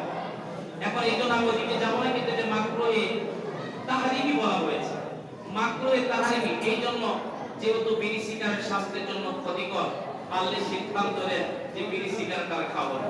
আমি বেশ কিছুদিন আগে একটা ছোট্ট কিতাবের মধ্যে পড়ছিলাম, এক আল্লাহর ওলি, উনি বেশ ভালো, প্রত্যেক ইবাদত বন্দেগী সুন্দরভাবে করে, কিন্তু তার তামাক এবং বিড়ি খাবার নেশাটা তার ভিতরে ছিল। তো একদিন স্বপ্ন যোগে নবী মুহাম্মদ রাসূলুল্লাহ সাল্লাল্লাহু আলাইহি সাল্লামের সঙ্গে তার মোলাকাত হয়ে গেছে। সুবহানাল্লাহ, মোলাকাত হয়েছে ঠিক, কিন্তু আল্লাহর নবীকে সামনে থেকে দেখতে পায় না, শুধু পিছন দিক থেকে। এরপরে জিজ্ঞাসা করলেন, ও আল্লাহর নবী, আমার অপরাধটা কি? দয়া করে বলেন তো দেখি, আপনি আমার দিকে কেন তাকাচ্ছেন না? এরপরে রাসূল বললেন যে আমি তোমার দিকে এই জন্য তাকাচ্ছি না, তোমার শরীর থেকে কেমন জানি গন্ধ আসে, এই গন্ধ আমি সহ্য করতে পারি না। কথা কি বুঝতে পেরেছেন? এটা আমি সহ্য করতে পারি না, এই জন্য এই পরিস্থিতি। এই জন্য মাদক যে সমস্ত দ্রব্যগুলি আছে, কুল্লু মাসকারিন হারাম। আল্লাহর নবী মুহাম্মদ রাসূলুল্লাহ সাল্লাল্লাহু আলাইহি সাল্লাম বলেন, যারা মাদক সেবন করে, মদ্যপায়ী করে, মদ পান করে, এই জন্য তাদের ইবাদত সামনের 40 দিনের ইবাদত পর্যন্ত তাদের কবুল হয় না। সামনের কত দিনের? 40 দিনের ইবাদত পর্যন্ত কবুল হয় না। আর যখন মাদক সেবী মদ্যপান করা অবস্থায় সে যদি মারা যায়, তাহলে সে কাফের অবস্থায় মারা গেল। কি অবস্থায় মারা যাবে? কাফের অবস্থায় মারা যাবে। কারণ যখন কেউ মদ পান করে, মদ্যপান করা অবস্থায় সে মুসলমান থাকে না। যখন কেউ চুরি করে, চুরি করা অবস্থায় সে তখন মুসলমান থাকে না। যখন কেউ জেনা করে, জেনা করা অবস্থায় সে তখন মুসলমান থাকে না। কারণ ওই সময় তার ঈমানটা আল্লাহ রাব্বুল আলামিন তার ভিতর থেকে বের করে আসমান আর জমিনের মধ্যে ঝুলন্ত অবস্থায় রেখে দেন। কথা কি বুঝতে পেরেছেন আপনারা? ঝুলন্ত অবস্থায় রেখে দেন। যখন মদ পান করে সারে, তারপর ঈমানটা তাদের কাছে আসে। যখন সে জেনা করে, জেনা করার পরে তখন তার ঈমানটা তার ভিতর আসে। যখন সে চুরি করে, চুরি করার পরে তার ভিতর ঈমানটা আসে। কিন্তু একটু নিজের বিবেককে প্রশ্ন করে দেখেন, মৃত্যু প্রত্যেকটা মানুষের নিকটে কিনা বলেন? যদি কোনো মানুষের জেনা করা অবস্থা অবস্থায় মৃত্যুবরণ হয়, যদি কোনো মানুষের মদ্যপান করা অবস্থায় মৃত্যুবরণ হয়, যদি কোনো মানুষের চুরি করা অবস্থায় মৃত্যুবরণ হয়, তাহলে সে মুসলমান থাকলো না, সে কাফের অবস্থায় ইন্তেকাল করলো, তার জানাজা পর্যন্ত দেওয়া শরীয়তে জায়েজ নাই, তার জানাজা পর্যন্ত শরীয়তে করা জায়েজ নাই। কথাটা কি বোঝাইতে পারছি? নবী মুহাম্মদ রাসূলুল্লাহ সাল্লাল্লাহু আলাইহি সাল্লাম বললেন, যারা মদ্যপান করে কিয়ামতের ময়দানে তিমাতুল খিমার নামে এক ধরনের খাবার তাদেরকে খাওয়ানো হবে। সাহাবীরা প্রশ্ন করলেন, ও আল্লাহর নবী, তিমাতুল খিমার এটা আবার কোন ধরনের খাবার? আল্লাহর হাবিব জনাবে মুহাম্মদ রাসূলুল্লাহ সাল্লাল্লাহু আলাইহি সাল্লাম বললেন, তিমাতুল খিমার হলো যারা জাহান্নামে যাবে, জাহান্নামীদেরকে টেনে হেঁচড়ে যখন জাহান্নামে নেওয়া হবে, তাদের শরীর থেকে রক্ত পড়বে, তাদের শরীর থেকে পুষ পড়বে, তাদের শরীর থেকে নাড়ি গুলি পড়ে যাবে। এই গুলি পড়ে একটা ডিপ জায়গার মধ্যে একত্রিত হবে, গর্তের মধ্যে একত্রিত হবে। ওই যে পচা নাড়ি গুলিকে তিমাতুল খিমার বলা হয়। কিয়ামতের ময়দানে যারা মদ্যপান করে যাবে আল্লাহর সামনে, তাদেরকে তিমাতুল খিমার নামে এক ধরনের খাবার খাওয়ানো হবে। সকলে মিলে নাউযুবিল্লাহ। সংসারটাই দুনিয়াতে মনে হয় জাহান্নাম। যারা মদ পান করে দুনিয়াতেই তাদের সংসারটা জাহান্নাম। মদ যারা খায় দেখবেন 2-3 ঘন্টা পর্যন্ত তাদের কোনো হুঁশ থাকে না। থাকে কি বলেন? হুঁশ থাকে না। হুঁশ যখন না থাকে আল্লাহরে গালি দেয়, নিজের বউয়ের গালি দেয়, নিজের মেয়েকে গালি দেয়, এমন কিছু বিশ্রী গালি দেয়, অথচ বউ পর্যন্ত তালাক হয়ে যায়। বউ পর্যন্ত কি হয়? তালাক হয়ে যায়। এখন প্রশ্ন করতে পারেন যে হুজুর মদ পান করে তো মাথা ঠিক নাই, তখন তো বইয়ে তালাক, সেটা কি তালাক হবে নাকি? হ্যাঁ, 100% তালাক হবে। আচ্ছা, মদ পান করা অবস্থায়, মাতাল অবস্থায় পিস্তল হাতের মধ্যে নিয়ে যদি কাউকে গুলি করে, সে কি মরবে না? কথা বলেন। আর জজ সাহেবের সামনে গিয়ে যদি বলে, মাননীয় জজ সাহেব, আপনি আমারে মাফ করে দেন, আমি তো মদ পান করে মাতাল হয়ে তারপর গুলি করে মারছি, আমার পাশে দিয়ে দেন, জজ সাহেবকে আদর করবে না, জেলখানে ঢোকাবে? তাহলে মদ পান করা অবস্থায় যদি একজনকে গুলি করার পরে সে যদি মরে যায়, তাহলে মনে করেন মদ পান করা অবস্থায় যদি তার স্ত্রীকে তালাক দেয়, সেটাও কিন্তু গ্রান্টেড হয়ে যাবে। এই জন্য যারা মদ পান করে দেখেন 2-2.5 ঘন্টা পর্যন্ত, আরে একটু চিন্তা করে দেখেন, 2-2.5 ঘন্টা পর্যন্ত তাদের হুঁশ থাকে না। কি করবে, কি খাবে? রাস্তা দিয়ে হাইটে যায়, এই গরুর পায়খানা মনে করে স্বর্ণের টুকরা, মনে করে কিনা স্বর্ণের টুকরা মনে করে পকেটে ঢোকা। এরপরে বাসায় যখন তার হুঁশ ফিরে পাইতেছে যে পকেট থেকে দুর্গন্ধ করে, পকেট থেকে বের করে দেখতেছে গোবরের টুকরা, আসলে স্বর্ণের টুকরা না। আমি যখন মালিয়া বাজারে ছিলাম, এই ওই যে রাস্তার পাশে ড্রেন আছে না, ড্রেনের মধ্যে এক লোক মদ পান করে এত বড় একটা রোড, এই মনে করেন 25-30 ফুট লম্বা প্রস্থ, এই 30-35 ফুট প্রস্থ রোডটাও সে ভালো করে চোখ দিয়ে দেখে নাই। ঢুকতে ঢুকতে একদম ড্রেনের মধ্যে ঢুকে পড়ছে। ড্রেনের মধ্যে ঢুকছে তো ঢুকছেই, ঢোকার পরে ফজর নামাজ পড়ে বের হইছে। ফজর নামাজ পড়ে যখন বের হইছি, বের হওয়ার পর দেখতেছি মসজিদের সামনে একদম মনে করেন ওই পরে, আমি যখন ওই ড্রেনের মধ্যে দেখছি, দেখার পরে ছাত্রদেরকে বললাম, এক কাজ কর। কি কাজ? ওই লোকটারে উঠা, দেখ ড্রেনের মধ্যে পড়ে রইছে, মারা যাবে তো। ছাত্ররা বলতেছে যে হুজুর, এর তো ধরতেও মন চায়, এ তো যে নেশা মশা খাইছে, মুখের কাছে গেলে দুর্গন্ধ। আমরা দেখ বাবা, একটু ধর, ধরে উঠা, পালে মসজিদের পাশে শোয়াই রাখ, একটু চিন্তা করে দেখতো, দেখি যে মদ পান করছে তাকেও বানাইছে আল্লাহ, আর তোদেরকে আমাকেও সবাইকে বানাইছেন কে? আল্লাহ। এখন সে যে মদ পান করছে, তার নেশাটাকে আমরা ঘৃণা করি, আল্লাহ বান্দার সৃষ্টি তাকে ঘৃণা না করা, তাকে ঘৃণা না করা, তাকে বোঝাতে হবে। ইব্রাহিম বিন আদম রাহমাতুল্লাহি আলাইহি, নাম শুনছেন না আপনারা? ইব্রাহিম বিন আদম রাহমাতুল্লাহি আলাইহি রাস্তাতে হেঁটে যাচ্ছেন, দেখতেছেন একটা মদ খায়া রাস্তার মধ্যে শুয়ে আছে। ইব্রাহিম বিন আদম রাহমাতুল্লাহি আলাইহি কাছে গেছেন, যাওয়ার পর ওই মদখোরের মুখ থেকে মদ গুলি সরাই দিছে, যে লালা বের হয়েছে, লালা গুলি সরাই দিয়া বলতেছে, আল্লাহ, আমি এই মদখোরকে, মদটাকে ঘৃণা করি, কিন্তু তাকে ঘৃণা করতেছি না। এই জন্য ঘৃণা করতেছি না, তাকেও তুমি বানাইছো, আমাকেও তুমি বানাইছো। সুবহানাল্লাহ। তাকেও তুমি বানাইছো, আমাকেও তুমি বানাইছো। আল্লাহ তোমার খাতির তার মুখের কাছে গিয়া এবার হাত দিয়া যখন মুখটা পরিষ্কার করে দিছে, মুখটা মুখটা পরিষ্কার করে দেওয়ার পর আল্লাহর কাছে দোয়া করেছেন, আল্লাহ তুমি তারে ভালো বানায় দাও। একটু কিছুদিন কাউন্সিল করছে, স্বপ্ন যুগে ইব্রাহিম বিন আদম রাহমাতুল্লাহ আলাইহি দেখতেছেন আল্লাহ পাক ওই মুখকে ভালো বানায় দিয়েছে। ইব্রাহিম বিন আদম জিজ্ঞাসা করে, আল্লাহ এই লোকটা তো এতদিন মদ পান করলো, কেমনে ভালো হইলো? আল্লাহ পাক বলতেছে, তোমার ওসিলায় তাকে ভালো বানাইছি। কই কেমনে? কই আমার মধুর বান্দাকে তুমি ভালোবাসো, তার কাছে গিয়া তার মুখ থেকে সুন্দর করে মুখের মধ্যে পানি ঢেলে দিয়া পরিষ্কার করছো। যে তুমি আমার বান্দাকে মুখটা পরিষ্কার করে দিছো, আমি আল্লাহ কি পারি না আমার বান্দার অন্তরটা পরিষ্কার করে দিতে? আমি আল্লাহ কি পারি না আমার বান্দার অন্তরটাকে পরিষ্কার করে দিতে? এখন এরপরে তাকায় তাকায় দেখলাম অনেকক্ষণ সময় পর্যন্ত মসজিদের পাশে শুয়ে থাকলো, ঠিক জোহর পর্যন্ত। তারপরে তার কোথায় চলে উঠে গেছে। এখন যারা মদ পান করে এই 2 ঘন্টা 2.5 ঘন্টা পর্যন্ত, জি 2-2.5 ঘন্টা পর্যন্ত তাদের হুঁশ থাকে না মদ পান করার পরে। এরপরে যখন আবার একটু হুঁশ ফিরে আসে, তখন নতুন করে মদ পান করার নেশা ধরে, ঠিক কিনা বলে? তাহলে 2-2.5 ঘন্টা হুঁশ থাকলো না। এরপরে যখন 2-2.5 ঘন্টা পরে একটু হুঁশ ফিরে আসে, তখন আবার নতুন করে মদ পান করার নেশা ধরে। এখন বইয়ের গলার মালা কোথায় আছে, তারপরে গলার সেট কোথায় আছে, বা এরকম অনেক কিছু কোথায় আছে, বাপের টাকা কোথায় আছে, এইগুলি চুরি করে হইলেও তারপরে এইগুলি নিয়ে মদ সেবন করে মদ পান করে এরকম নদীর পৃথিবীর জমিনে আছে কিনা বলে? গতকালের ব্যাপারে রিপোর্টে দেখলাম অনেক স্কুল কলেজ ইউনিভার্সিটির ছেলেমেয়েরা মাদক সেবায় নেশাগ্রস্ত হচ্ছে। অনেক মহিলারা, অনেক মেয়েরা পর্যন্ত মাদক সেবার অবস্থা খারাপ হয়ে যাচ্ছে। তাহলে এদেরকে কেমনে ফেরাবে? এদেরকে ফেরানোর দায়িত্ব আমাদের কিনা বলেন?